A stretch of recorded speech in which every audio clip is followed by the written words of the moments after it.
Hi and Assalamualaikum. My name is Hana Najah binti Abdurrasik and I'm from Group 9. In this video, Group 9, will present and explain about cardiovascular system. Our group consists of 5 members, which is Yongji, me, Hanan, Ain, Zhang Yichun, and Yong Zilian. In this video, we are going to talk about 4 things, which is number 1 is anatomy of heart, number 2 is pathway of blood, number 3 is cardiac cycle, and the last one is conducting system.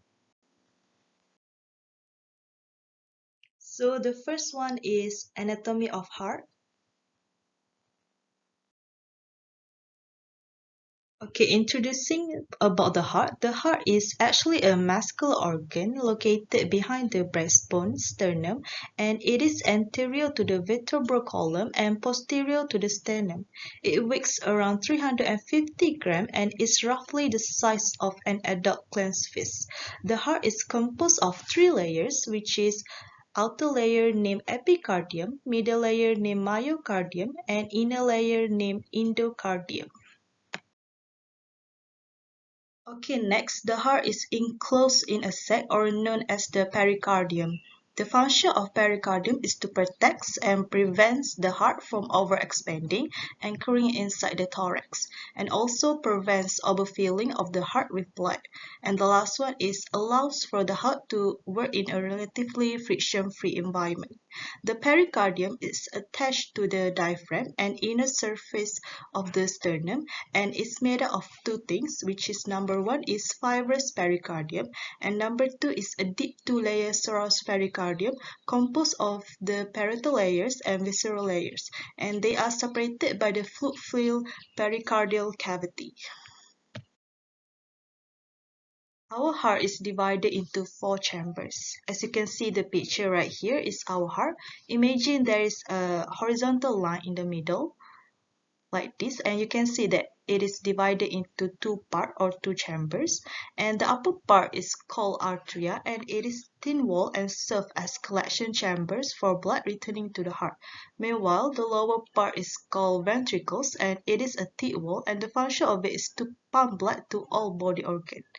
And then imagine there's a vertical line in the middle, like this, and you can see that it is divided into 4 parts or 4 chambers. And this part is called right atrium, and the function of it is to receive the oxygenated blood from vena cava. Meanwhile, this part is called left atrium, and the function of it is to receive oxygenated blood from pulmonary veins. Meanwhile, this part is called right ventricle, and the function of it is to pump the oxygenated blood to the lung.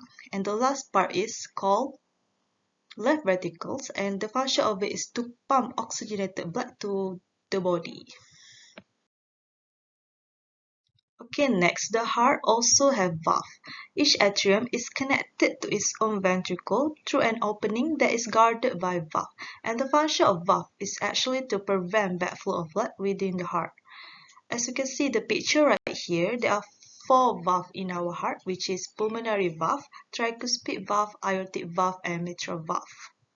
Tricuspid valve and mitral valve are actually atrioventricular valve or known as AV valve, and the function of it is to prevent backflow blood to the arteria. Meanwhile, pulmonary and aortic valve are from semilunar valve, and the function of it is to prevent backflow blood to the ventricles. Overall, this is the structure of the heart, and that's all from me. I will pass it to the next presenter. Thank you. My name is Nur Ain, and I will present about the pathway of blood for the second part.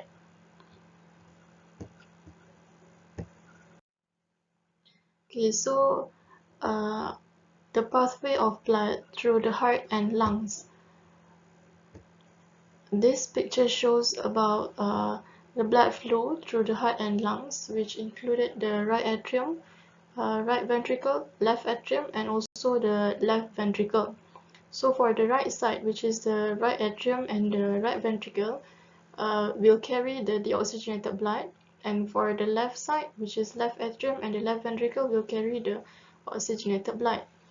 For the right side, the blood will enter the heart through two large veins, the inferior and superior vena cava, emptying oxygen poor blood from the body into the right atrium. Blood flows from our right atrium into our right ventricle through the open tricuspid valve, and when the ventricles are full, the tricuspid valve will shut, and this prevents the blood from flowing backward into the atria while the ventricles contract. Next, the blood will leave the heart through the pulmonic valve into the pulmonary artery and to the lungs. Next, for the left side, which is left atrium and left ventricle, the pulmonary vein empties oxygen-rich blood, so from the lung into the left atrium. Blood will flow from our heart. Blood will flow from our left atrium into our left ventricle through the open mitral valve. When the ventricles are full, the mitral valve will shut. This prevents the blood from flowing backward into the atria while the ventricles contract. So the blood will leave the heart through the aortic valve into the aorta and to the body.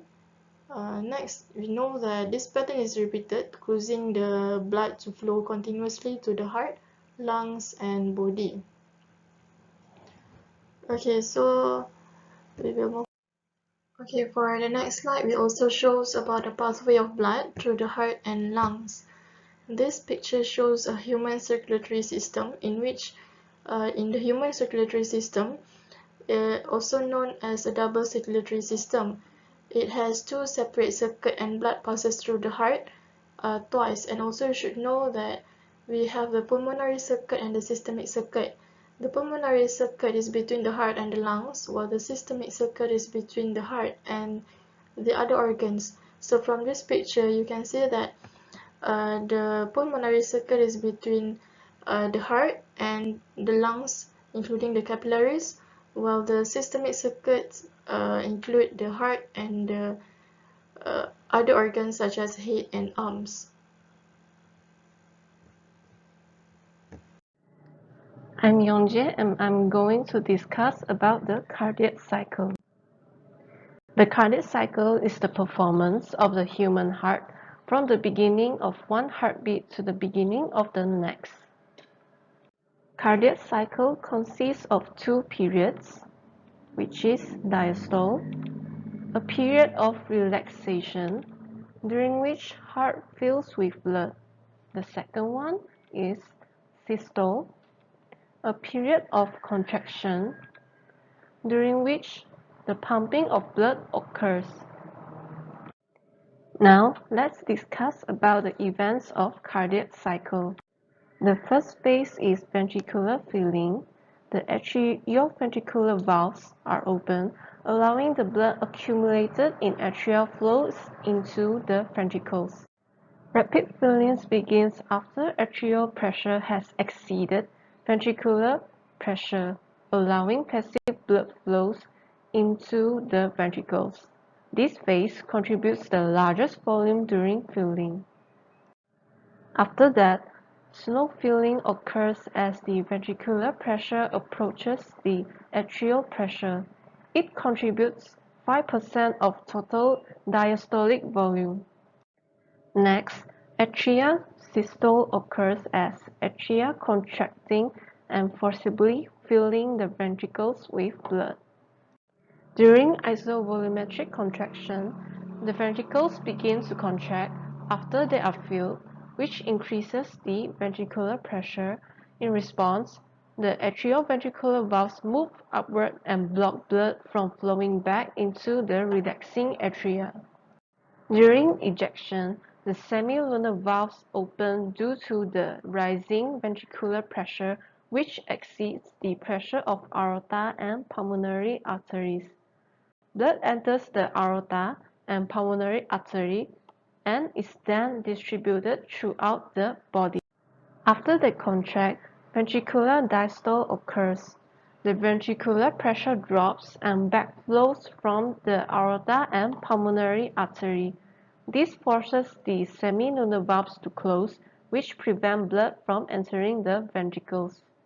The drop in ventricular pressure also allows the atrioventricular valves to reopen and a new cycle begins.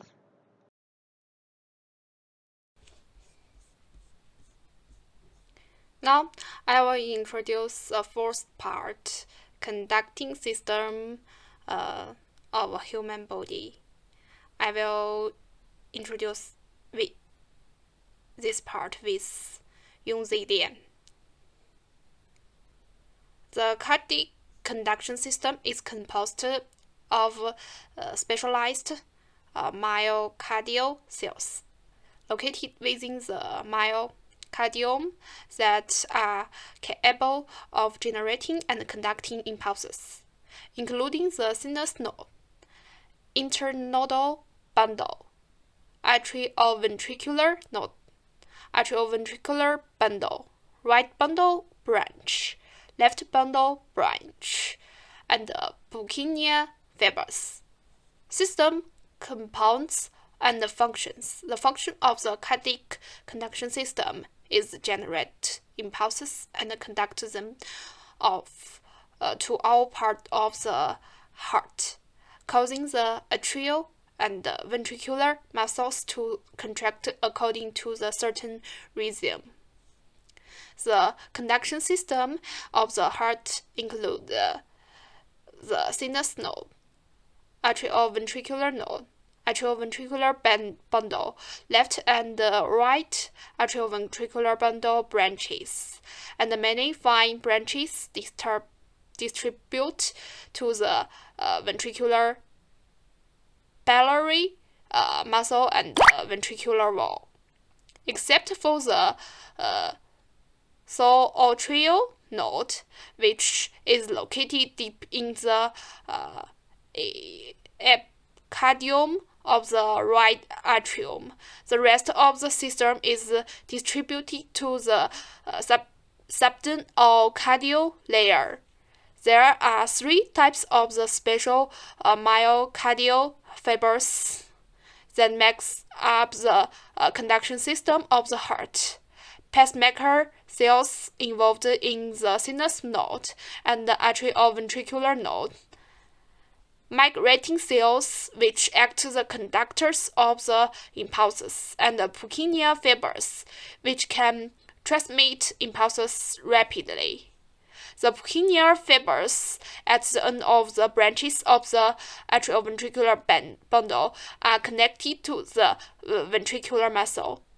The function of the cardiac conduction system is generated to and conduct impulses and maintain the rhythmic beat of the heart. Now I will pass to Yong Lian. Now I will make a brief introduction of the cardiac conduction process. And the more information about this part, I will pass to Yong Lian. Extension from the atria to the ventricles and from the endocardium and to the epicardium. The ventricular excitation extends from the speculum to the anterior and lateral walls, then to a apical and inferior walls, and finally to the proximal base of the heart, and the right ventricular outflow tract. Now I will pass to Yong Lian. Thank you very much.